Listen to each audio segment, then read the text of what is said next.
Yun namang mga taong nagsasabing, pagod na ako, hindi ko na kaya. Hindi naman sila yung mga taong pagod lang ang katawan. Sapagkat ang katawan, kahit lupay-pay yan, kahit may sakit pa yan, kahit hirap na yan, lalaban at lalaban pa rin yan. Magtatrabaho at magtatrabaho pa rin yan. Basta't inspired ang puso niyan, ang kalooban niyan. Kahit sino dito, mayroong pinagdaraanan. Yung iba sobrang mabibigat. Yung iba sobrang mabibigat na kung hindi lamang may takot sa Diyos, kung hindi lamang masamang magpakamatay, matagal nang kinitil ang kanilang sariling buhay. Mind you, maraming ganyan. Sigurado ko, ito yung mga taong na-encounter natin. Nakangiti kahit paano, nakakatawa, nakakapustura. Pero sa loob-loob nila, ang bigat-bigat pala ng dinadala nila. Imagine encountering such kind of people, tapos susungitan mo. May mga taong ganyan talaga. Akala mo okay, akala mo malakas, akala mo walang problema. Nahihiya lang sila, natatakot lang sila, ayaw lang nilang mapahiya o makaabala. Pero may matinding pinagdaraanan sa loob nila. O di po ba? Kapag ganyan, mas nakabibigat yan sa ating mga dinadala. Mas nakapapagod yan. Yung mayroon kang pinagdaraanan na walang nakakaalam. O kung meron man, wala naman silang pakialam. Kamakailan meron akong nabuntut ang kotse dyan sa may prensa. Nung una, inis na inis ako. Kasi ang bagal. Siguro mga 30 lang ang takbo. Nagmamadali ako. Hindi naman ako maka-overtake. Ang daming mga nasa salubong na sasakyan. Bubusinahan ko na sana ng matinding ano. Yung parang nagmumurang busina. Nang bigla akong makita, parang may karatula dun sa may puwitan ng kotse niya. Ang nakalagay, exact words, sensya na, bagong driver lang, tanga pa. Kalagay. Totoo, yun ang nakalagay. Hindi na ako bumusina. Nag-adjust na ako kasi naintindihan ko na yung dahilan niya. I just wonder kung bawat isa sa atin, lalong-lalo na yung mga may pinagdaraanan, pwede bang o pwede kayang maglagay ng karatula sa katawan na nagsasabing, broken-hearted ako, niloko ako, tinraidor ako ng kaibigan ko, bankrupt ako, gipit na gipit ako, may malubhang sakit ako, problema ko ang anak ko, litong-lito na ako, pagod na ako. Siguro, even for quite some time, magbabago ang pakikitungo natin sa mga taong yan. Kabut-kabut igagalang, bibigyan ng importansya ng halaga, bibigyan ng pasensya, ng pahinga. Sino ba naman ang maglalagay ng ganyang karatula? Sige nga, takot lang nila, hiya lang nila. Pero wag ka, may mga taong ganyan talaga. Akala mo okay, akala mo malakas, akala mo walang problema, nahihiya lang sila, natatakot lang sila, ayaw lang nilang mapahiya o makaabala. Pero may matinding pinagdaraanan sa loob nila. Kaya't kapag makausap mo ng heart to heart, nagsisimula pa lamang kayo umaatungal na. And so brothers and sisters, let us always be nice and kind to one another. Sapagkat hindi mo alam ang pinagdaraanan ng tao sa buhay. Hindi man tayo makabawas, huwag na tayo makadagdag pa sapagkat sa mga taong very down na, kaunting bagay na nega, ikatutumba, ikakawalang pag-asa nila. Maawa ka, kailangan nila ng pahinga. Kaya nga saktong-sakto ang ating mabuting balita para sa lahat. Lalong-lalo na para sa mga may matinding dinadala at pagod na.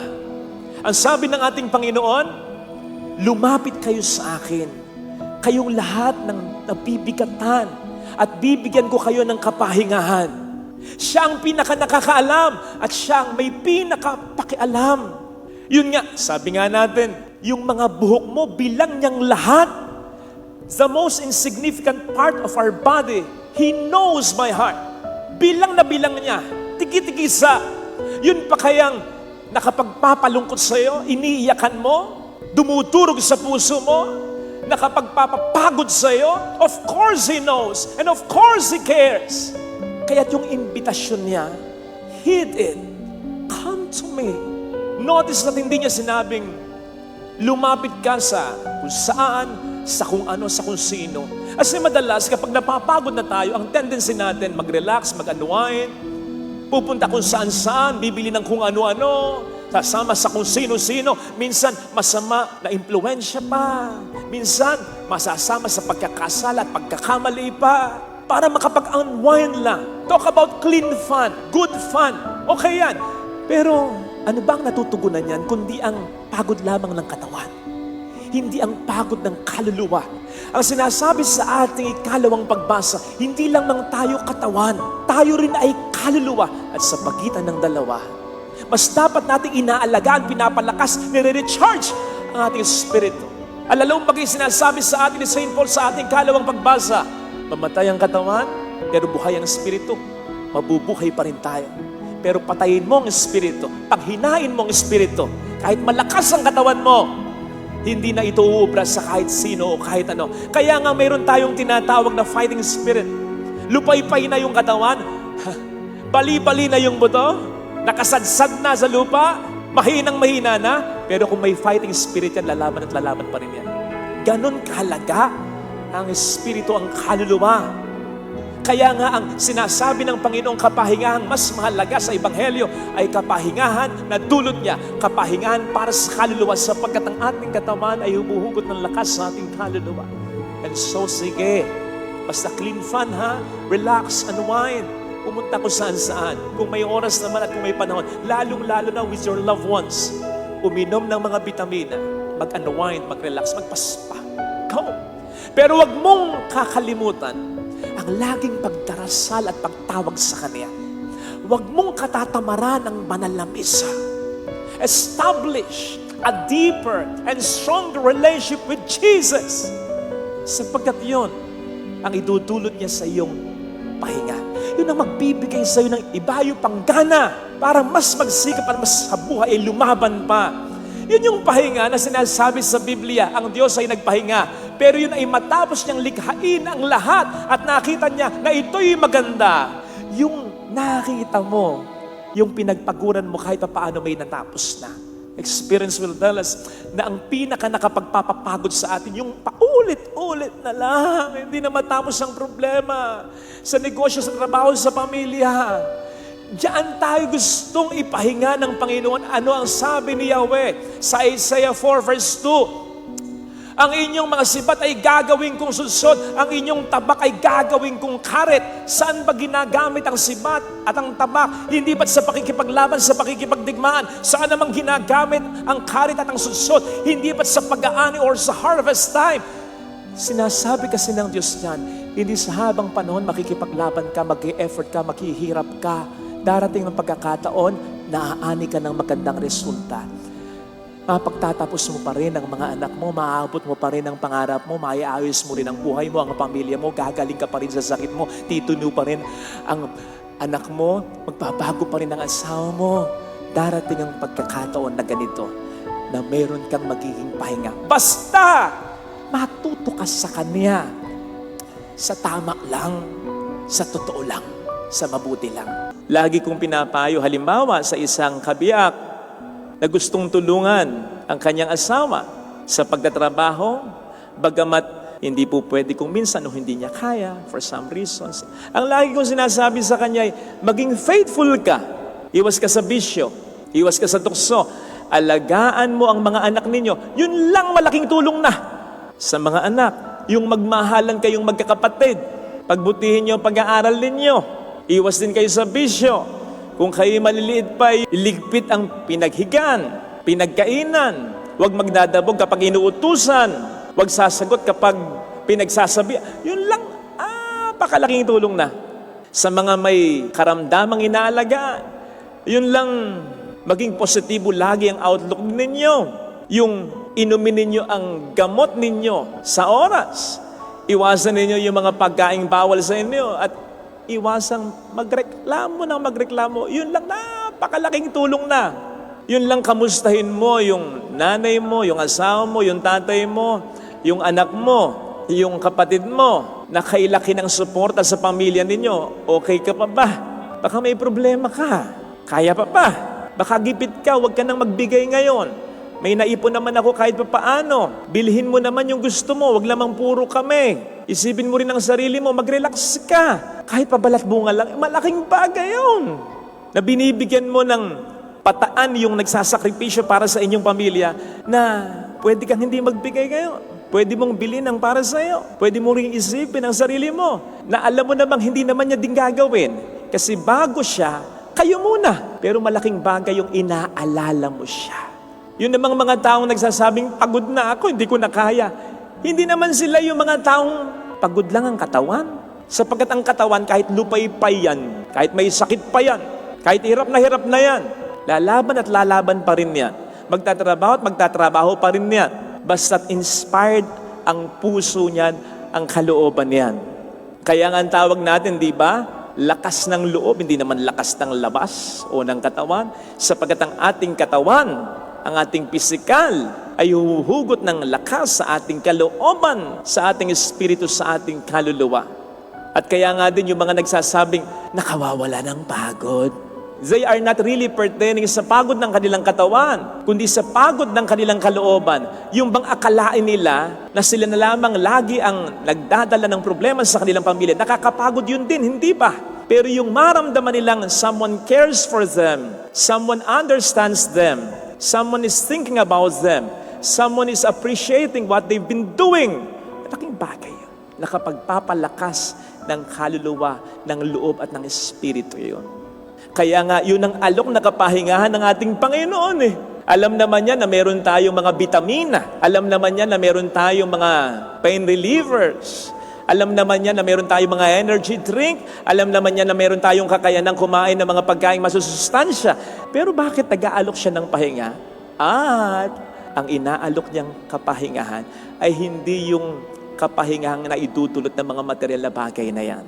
Sapagkat ang pinaka napapagod sa totoo lang ay alam niyang hindi ang ating katawan kundi ang ating kalooban. Kaya ang sabi niya at ang alok niya, bibigyan ko ng kapahingahan ang inyong kaluluwa. Hindi natin kinakailangang mawalan ng mga trabaho, mawalan ng mga alalahanin, mawalan ng mga sakripisyo. Sapagkat lalo pa tayo'y nagmamahal, ay nako, kahit sabihin sa'yo ng isang taong tama na, sige ka pa rin, magtatrabaho ka pa rin, aalalahanin mo pa rin, kahit may iba nang nag-aalala, kahit may iba nang gumagawa, gagawa ka pa rin kung ano magagawa mo. Kahit may iba nang nananagot, pananagutan mo pa rin, lalo na ang responsibilidad mo sa pamilya mo. Ganon kapag nagmamahal lang ang tao. So hindi kinakailangan mawala ang lahat ng mga alalahanin, trabaho at sakripisyong ito. Ang kinakailangan lamang ay yung alam nating may nakakatuwang, may nakakasama tayo. Kahit nga ang ating Panginoon, nakapagpahinga sa bangka, kahit na ito'y binabayo ng hangin, ng alon at bagyo. Bakit? Sapagkat alam niyang may katuwang siya, may kasama siya. Sino? That time, hindi ang mga alagad niya na walang pananampalataya o mahinang pananampalataya sa Kanya, kundi ang Diyos na nagsabi sa Kanyang, "This is my beloved Son in whom I am well pleased." Kaya sana, dalangin natin sa misa, makaramdam tayo ng katuwang o kasama. Hindi necessarily yung gagawin din yung ginagawa natin, kundi yung magpaparamdam na sila'y kapanalig, kasama, kaagapay natin, nagmamahal sa atin, concern sa atin, na-appreciate ang lahat ng mabuting ginagawa natin. Ngayon, hindi man natin ito makuha sa iba o sa kanila, kuhanin natin ito sa Panginoon. We just have to come to Him. Yun naman ang sinasabi niya at imbitasyon niya sa atin. Come to me. Lumapit kayo sa akin and surrender everything to Him. At panghawakan natin yung sinasabi niya sa ating, I will be with you always until the end of time. I love you. I know the plans I have for you. Do not fear. Do not be afraid, for I am with you. Sapagkat ang pangako niya sa atin, sa ating salmong tugunan, nasa isip niyang lagi ang kanyang sinabing mga salitang yan na't pangako niya sa atin na kanyang mga hinirang. Just imagine kung gaano katindi yung burden na maaalis sa shoulder natin kung ang lahat ay pagkakatiwala natin sa Diyos natin. Lord, gagawin ko ang makakaya ko, pero bahala ka na. Kung magiging totoo lamang tayo sa mga salitang yan, Lord, ikaw na ang bahala. Pag ganun kasi, may mangyari namang mga problema. Alam mo, backup mo siya. Pwede siyang gumawa ng biyaya kahit sa mga darating na problema. Hindi mo kontrolado ang lahat ng bagay, pero kontrolado niya. Hindi mo nakikita ang lahat, kita niya. At yon ang mas mahalaga. So imagine, yung magiging saya mo, kahit na may dumating pang mga problema, kasi bahala siya. Just imagine kung gaano katindi yung burden na maaalis sa shoulder natin kung ang lahat ay pagkakatiwala natin sa Diyos natin. Lord, gagawin ko ang makakaya ko, pero bahala ka na. Kung magiging totoo lamang tayo sa mga salitang yan, Lord, ikaw na ang bahala. Pag ganun kasi, may mangyari namang mga problema. Alam mo, backup mo siya. Pwede siyang gumawa ng biyaya kahit sa mga darating na problema.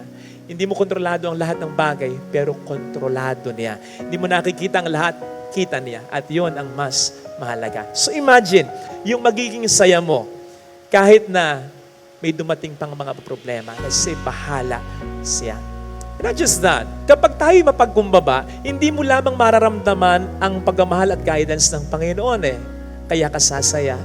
Magiging mababaw rin ang kaligayahan mo. Kapag mapagkumbaba ka, makikita mo ang mga biyaya niya na hindi mo na kinakailangan gumasta ng malaking pera, pumunta ng kung saan-saan. Okay yung mga yan. Pero sabi nga natin kanina, there is certainly more than money can bring and can give us. Basta, maging totoong children lamang tayo of God. Nakalulungkot at nakakaawa yung mga taong ang kaligayahan, kinakailangan mong gumasta ng maraming pera. Hindi masama yan. Pero, kapag hindi ka na sumasaya sa mga simpleng bagay, there's something wrong with you.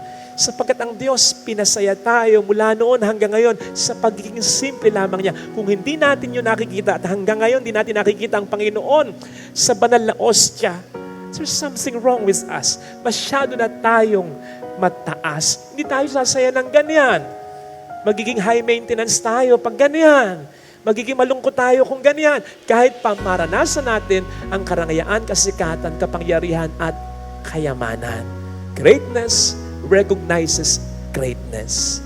Kapatid, maging mapagkumbaba para maisip mo, pwede ka rin palang maging dakila sa mga simpleng mabubuting paggawa. Kapatid, kapag ikay naging mapagkumbaba, makikita mo, may mga tao sa pamilya mo na dadakilain mo. Hindi nyo kinakailangan maging mayaman, maging sikat. Basta't mayroon lang kahit isa na nagsasakripisyo para sa inyo, dakila, great family ang meron kayo. Ito sana ang hilingin nating biyaya sa banal na pagdiriwang na ito. Kahit sino dito, mayroong pinagdaraanan. Yung iba sobrang mabibigat. Yung iba sobrang mabibigat na kung hindi lamang may takot sa Diyos, kung hindi lamang masamang magpakamatay, matagal nang kinitil ang kanilang sariling buhay. Mind you, maraming ganyan. Sigurado ko, ito yung mga taong na-encounter natin. Nakangiti kahit paano, nakakatawa, nakakapustura. Pero sa loob-loob nila, ang bigat-bigat pala ng dinadala nila. Imagine encountering such kind of people, tapos susungitan mo. Ni hindi masyadong narinig yung inutos mo, hihiyain mo. Simpleng pagkakamali, mumurahin mo. Tandaan mo yung minumura mong kasambahay mo. Pag uwi ng bahay niyan, anak yan, o kaya natay yan, o kaya nanay yan. Gusto mong minumura ang nanay mo? Niloko na ito, lulukohin mo pa. Umuutang sa'yo, papatungan mo ng patubong sobra-sobra, tapos sasabihin mo, tinutulungan mo lang siya. Kung hindi ka magpapatubo ng sobra-sobra, kung hindi niya kakagatin yon, magpapautang ka. Sa pamilya, ganyan din. May mga pagod na, bibigyan mo pa ng sama ng loob, patong-patong na ng problema, dadagdagan ka pa. Ano sa paningin mo, sa pakiramdam mo, ang magiging pakiramdam nila? Ganito, dapa na, sinusudsud mo pa, sinusubsub mo pa. Huwag naman sana. Lahat tayo, totoong may pinagdaraanan. Kaya kung minsan, kung makapagsalita ka, gano'n na lang. Bakit? May pinagdaraanan ka rin sa pamilya mo Okay. Pero, hindi lahat tayo pare-pareho ng pinagdaraanan. Hindi totoo yung kasabihang, we are all in the same boat. Sapagkat yung iba sa atin, naka-cruise ship. Yung iba sa atin, nakabarko. Yung iba sa atin, nakabalsa. Yung iba sa atin, styrofoam na lang ang hawak sa gitna ng karagatan ng problema. Ikaw, maganda pa support system mo Nakahawak pa at parehong kamay mo. May humahawak pa sa'yo. Sila baka daliri na lang. Tapos, itutulak mo pa. Kaya sana mga kapatid, in this world where the devil has spread so much hate, piliin nating maging mabait. Kasi sigurado ko, people come into our lives not by accident. It's either pinupapunta sila ng Diyos sa atin o tayo ang pinapapunta ng Diyos sa kanila. Either way, we can experience even a glimpse of heaven here on earth.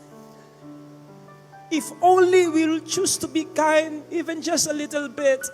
Yung pang konting tip, konting smile, konting pagiging considerate, yung kahit hindi mo gusto yung binebenta niya, nakita mo, sigurado, tagal nang nasa ilalim ng sikat ng araw, bilin mo. Kahit ipamigay mo na lang yung binili mo. Sa pamilya, konting thank you, konting lambing, konting thoughtfulness, konting pag-aalaga, konting paghahalaga. Nako, kapag ganyan, kahit konti lang, masusungkit natin ang langit kahit saglit. It will have a ripple effect. Babalik at babalik. You won't be wasted. So isipin po ninyo, kung lahat tayo at kung lagi tayong magiging mabait, ang mundong ito ay magiging parang langit. So hindi po tayo nilikha ng Diyos para maging malungkot dito sa daigdig at upang maging masaya sa langit. Nilikha tayo ng Diyos upang dito pa lang maging masaya na tayo at upang maging mas masaya tayo sa langit. Ngayon pa lang, simulan natin dito ang langit. Sa mundong ito, na po pwede tayong maging kahit sino, piliin mo lagi na maging mabuting tao.